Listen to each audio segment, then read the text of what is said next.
We are at a low level right now. So if you're saying, are we out of the pandemic phase in this country? We are.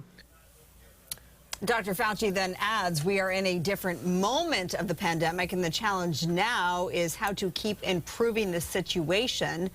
So how should we go about this with the next stage of the pandemic? So today he said the pandemic is not over. Yesterday saying that the pandemic phase is over. Let's talk more about this. Let's bring in epidemiologist Dr. Rimoin, a familiar face on the Fox 11 Special Report. Thank you so much for being with us. Nice to be here. Okay, so let's just get your reaction to the flip-flopping of somebody of Dr. Fauci's stature and what that does for public trust as we still make our way through the pandemic, or is it over? Well, the first thing I would say is that public health messaging is very complicated, and everyone is looking to Dr. Fauci, for example, to be able to give us the advice that we need. I think that there's one piece of what he said that I agree, which is that we are in a phase where we're seeing fewer cases than we've seen in the past, but a pandemic by definition is global. So we are certainly not out of it yet. I do think that messaging is very important to be consistent, and that we have to be able to explain that things are changing. It's a very dynamic situation, that yes, we're doing well right now, but a variant could come and that has a lot more ability to evade our immune system, and that could all change at a moment's notice. So public health messaging is very complicated, and I think that this was one situation that maybe it was a little bit over his skis in terms of optimism. So what's the bottom line? Are we still in the pandemic? We are absolutely still in the pandemic. We're seeing cases here in Los Angeles start to go up. We've seen a very, a significant uptick in cases. We're seeing this nationally. We've started to see a little uptick in hospitalizations as well, but they haven't risen to a very large degree at this point. We don't know if it's early on, because hospitalizations and deaths always lag, or if we'll see something new here. I mean, I think we do have good, a good basis of immunity here, but this virus has given us a curveball every single time we think we're in a new spot. So we can be, optimistic, but we need to be cautious. And the best thing to do is, as I've said this to you before, it's so much easier to stay out of trouble than it is to have to get out of trouble. So, we can be optimistic, we can be getting back to some things that are normal, but being ready to take precautions as needed. Do you feel some encouragement, though, given the fact that hospitalizations and deaths, they do remain relatively stable and even low at this point, given the fact that, yes, they are lagging indicators, but the fact that BA2 has been amongst us for several weeks now? I mean, I'm optimistic that we won't see a huge surge in hospitalizations, but we don't know the extent of it. And I think the thing that we always have to remember, that we may get through this particular surge, but if we get through this particular surge, it doesn't mean that another one isn't coming, or that we may have a different variant that might be more difficult. And I think that that's where this is always, it's a very tricky thing to be able to talk about here. Where are we right now? Right now, we don't have a high rate of hospitalizations or deaths. That's great news. We aren't seeing a massive spike in hospitalizations yet.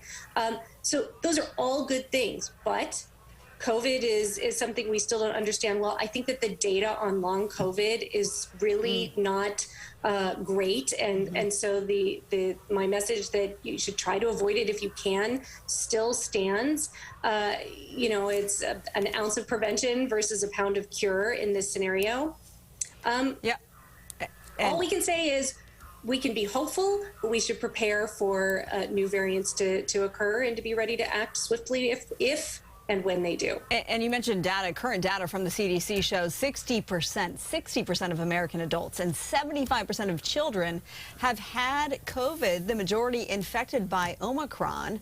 Meanwhile, the World Health Organization, to your point, Dr. Rimoin, is monitoring the new BA2 subvariant that makes up now 30% of new cases. But this is all happening as global deaths have fallen to their lowest level since March of 2020. So there is some bright spots, thank goodness. The other thing that we wanted to get your thoughts on is the fact that Pfizer has asked the FDA to authorize the booster shot for kids 5 to 11. Do kids really need a booster? Well, I think that the data has been pretty clear that the vaccine has done a great job of preventing severe disease, hospitalization, and death. But we know that these vaccines wane in terms of their effectiveness against these severe outcomes. So it's great news that a booster is very likely going to be approved for kids so that we can avoid having any of these severe outcomes. These vaccines do an extremely good job of preventing those severe outcomes. And that is what we want to be able to continue. It's not going to be, okay, the cases have decreased, we're done here. We're going to have to continue to vaccinate. We're going to have to continue to stay ahead of it. That means for adults. That also means for kids. And so I think that this is going to be another tool in our toolbox to be able to use to keep people safe and to keep the cases low. Well, we know that Vice President Kamala Harris was boosted and vaccinated and did every shot she possibly could get, and she still got COVID. The good news is when you've got those vaccines, you don't get it so bad that you're dying or in the hospital. She's clearly not in the hospital. She's working from home. This is a picture that was tweeted out by her husband, the second gentleman, Doug Emhoff of Los Angeles. There she is in Washington doing some work. She's apparently asymptomatic, according to her staff. But we also learned today that she took Paxlovid, an antiviral drug. First off, what is it?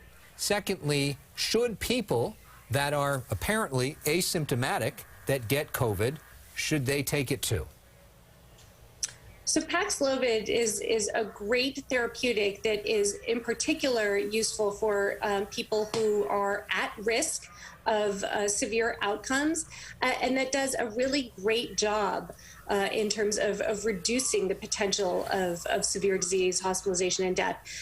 It's really important that people who test positive for COVID, they should talk to their doctor about whether or not this is something they should be, they are eligible for or they should take.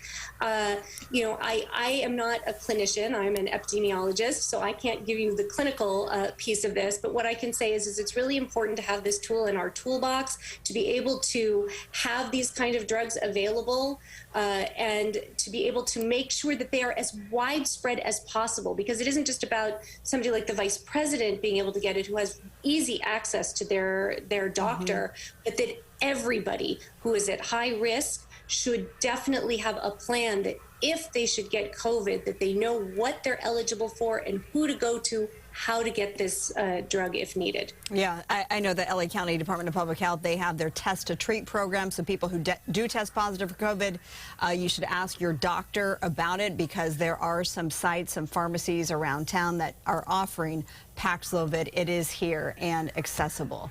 I don't know how easily it is accessible. That's the big question. Dr. Anne Rimoin, epidemiologist, we always appreciate you. Thank you so much.